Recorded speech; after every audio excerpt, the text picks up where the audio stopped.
And now, Dick, your introduction. What introduction? What are you talking about? Let me do your introduction. The strange inventions of Richard Himber are almost legendary in the world of magic. Whatever prompted a famous orchestra leader to delve into the mystic art is a mystery in itself. But I suspect that the magic bug bit Dick at a very early age. Other magicians watch Himber perform and reluctantly admit that he has to be a magical genius. Magicians all over the world perform mysteries that originated in Himber's fertile brain.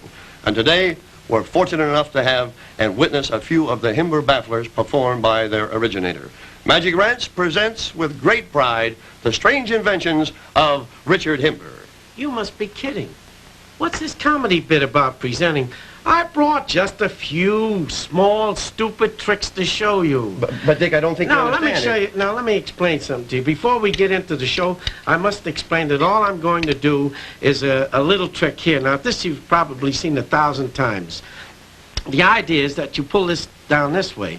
Now, what makes this different than the ones that you see? It's because this is perfect. I never miss. Never? When I pull this down, this, it's lucky this is a rehearsal, isn't it? But Dick, I don't think you ought to... Now, let me explain. I don't have to worry about this. It's rehearsal. It don't mean anything. Doesn't mean anything. So you're being grammatically correct no more. Now, watch me. Push this down like that. See? And then you push this down like that. And see, as long as you make them longer, it'll work.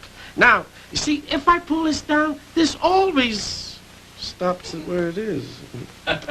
Now I'm stuck. Well, I know what to do. I'll double this one, and this will shorten this. You see what I mean? And now we got, oh, boy, I know what you're thinking. But you're wrong. This is by itself, see? It's just simple like that.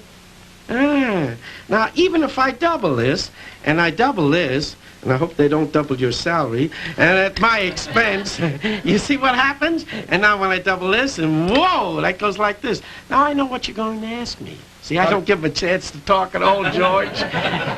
So now watch this. This is very funny. So I want to start as it was in the beginning. Yes. This is cute. I just go like that, just go like that, and go like this, and then a little bitsy like this, and there I got it like this. And this is the way it was in the beginning. So why even bother with it? Now, for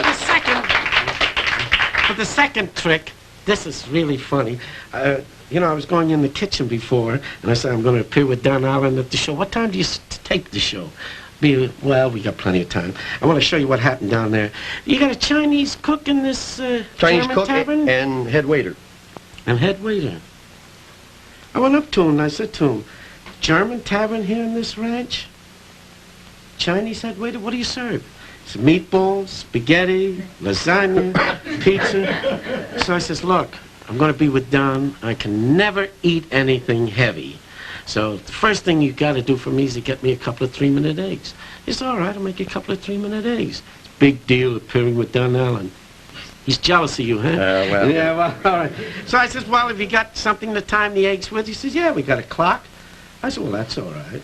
So I says, now, the thing to do is to take 2 eggs, take the clock, see? Mm-hmm. And he showed me this clock, yeah. See? And he placed it in here. He says, when the alarm goes off, then you'll have the 2 eggs right on time. I says, whoa, oh, what happened? He said, what do you mean? I said, you had a clock on the menu. There's nothing on the menu but steaks, chops, and fish, and so forth. I says, this is ridiculous. Don't tell me that. I says, I saw the clock. He says, of course we got a clock. How are we going to time the eggs?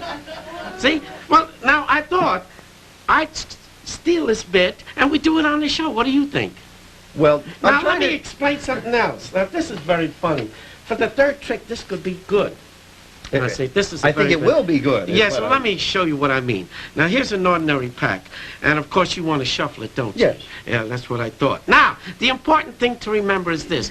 That this is a rehearsal. We wouldn't go through the formality of asking someone to take a card. So when I say to you, what card do you want? You just say the king of clubs. See, you get that? So on the show. Now, we'll rehearse it. Now, Don, here is the deck.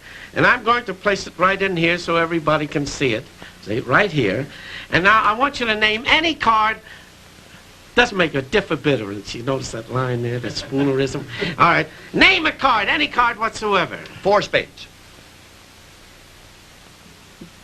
Hearing is kind of turned off. You tune it up a little higher, will you? Didn't I tell you to say the king of clubs? Yes, but I like the 4 spades. I mean, I personally like the 4 spades. Like and the 4 spades. I'm going to give you the 4 spades, but it's going to look an awful lot like the king of clubs. Now watch this. I stick this right into the pack, and I flick out the card, and then I... Something happened. Wait a minute. I'll pull it out. I broke it. Oh! Oh! Don't bleed on my floor, please. Wait a minute. I'll have to get it out through the back. I missed the trick, but at least I got the card right. Oh. All right. You got a Band-Aid? Yeah, we'll heal that up. Just don't get it all over the floor if you don't mind. It's it. Oh, gosh. I'm too spent to do this next trick, but this could be the closing trick. It will be the closing trick. Yes, you'll see it and you'll like it. Now, don't get jealous at this one because it's very fascinating. You know, I used to be in Chinatown. Now, let me explain this. Chinese have a very fascinating theory. They think that the American farmer nearly made a mistake. I hope I don't make it on the show. That's what I've been trying to tell you. Yeah, now let me explain this. This is very important. He laughs when the American farmer pours the milk into the pail. Do you know why? And I'll tell you why. And this is so important. Because the Chinese, they don't have a pail. And even if they had a pail, they'd have no bottom in it. You see what I mean? Now, let me explain this. Chinese do everything backwards. They write backwards, read backwards. And I've even heard some peculiar stories about the Chinese cars running sideways, but I don't believe that. Now, the important thing is, if the Chinaman had a pail and he had a bottom, it would be round, the bottom. And now, all you do is put that in there, and then he would pour, not milk, but wine. Do you understand what I mean? That is the important thing. Now, your next question, in all probability, is how does the Chinese carry the pail? That's so simple. Carries it by the handle. Now, your next question is going to be, what happens to the bottom? Well, the bottom is superfluous as well as round. Do you understand what I mean? Now, you may not believe this story, but at least this is one trick that you can see through.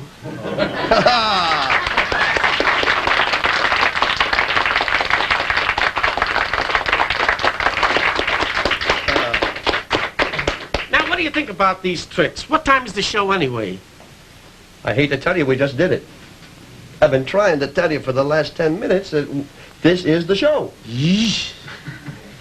Well, I guess that settles it. Guess I'll take it. That'll do it. What are you going to do with this? I'm going to cut my throat. With that?